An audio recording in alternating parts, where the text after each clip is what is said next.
All right, quick headlines now. Her husband's sexting scandal may cost the boss the election, but that's not stopping Hillary Clinton's top confidant or staffer, depending on what day it is, Uba Abedin, from hosting a D.C. fashion fundraiser tonight, charging $5,000 for a picture. That's what Ainsley charges.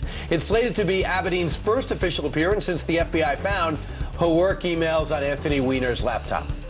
And today, for the first time, former presidential hopeful Senator Ted Cruz stumping for Donald Trump, the Texas lawmaker making stops in Iowa and Michigan with vice presidential nominee Governor Mike Pence, who they are buddies. And money's on Trump. 91% of all election bets coming in right now are on the GOP nominee.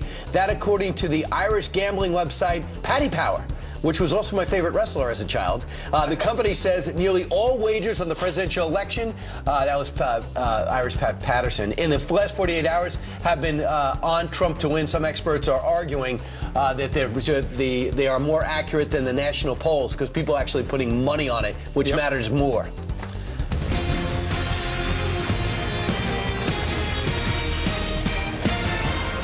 The investigation into Hillary Clinton's secret server takes a sinister turn now as we learn it was reportedly hacked by at least 5 foreign intel agencies, giving them access to the United States and all of our secrets and then putting American lives at risk. Here for reaction is the chairman of the House Homeland Security Committee, Republican Congressman down in Texas, Michael McCall. Good morning to you, Chairman.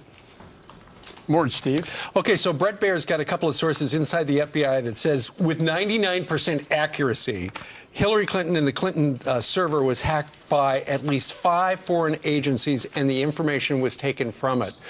Doesn't that, if she's elected president of the United States, doesn't that really open up President Clinton to blackmail by these 5 countries? Absolutely it does. I mean, the concern I've had all along is she has had 7 special access programs on these devices. Those are the most classified, sensitive secrets in the federal government, many of them covert operations. She took those devices overseas against the State Department's wishes. And now we find out, as James Comey told me previously, that it's very likely that foreign adversary nations got into her private server. This is why you have security protocols to protect classified information. She exposed it to our enemies, and now, Steve, our adversaries have this very sensitive information that not only jeopardizes her and national security at home, but the men and women serving overseas. This is, in my opinion, quite frankly, it's treason. Chairman, on top of that, we understand the president was communicating to that server using an alias, although he didn't tell the truth to 60 Minutes Steve Croft and others when asked when he found out about the private server. What are the implications of the president communicating with the Secretary of State on an unsecure server now that we know this hacked 5 times? Well, now the American people know why this was such a big deal.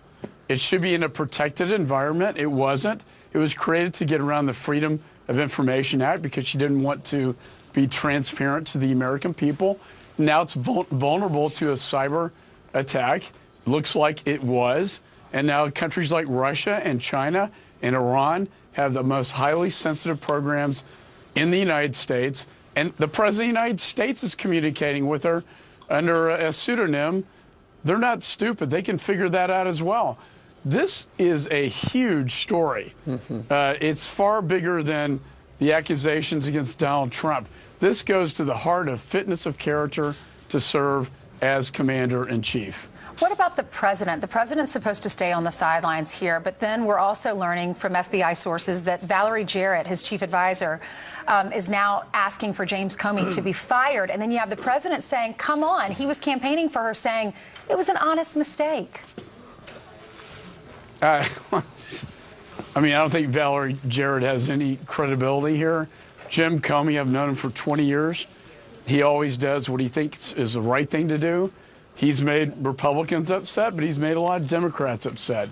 Yeah. One thing I know about Jim is that he will always do the right thing in his mind. I think he believed, and I think rightly so, that he had new evidence and he had an obligation to the Congress to turn that evidence over and let the Congress know and the American people before this critical decision that this case was not over.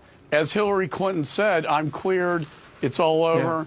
Jim Comey is the hero here, coming in saying that's not the case. Did you feel that way in July? This investigation's still going. Did you feel that way in July?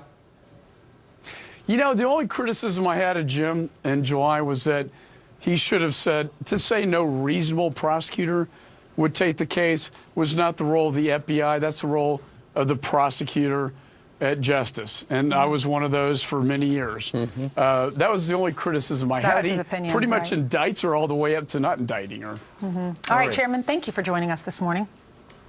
No, thanks for having me. Yeah, sir. A few better people you could talk to about this exploding scandal than the chairman of Homeland Security. Right.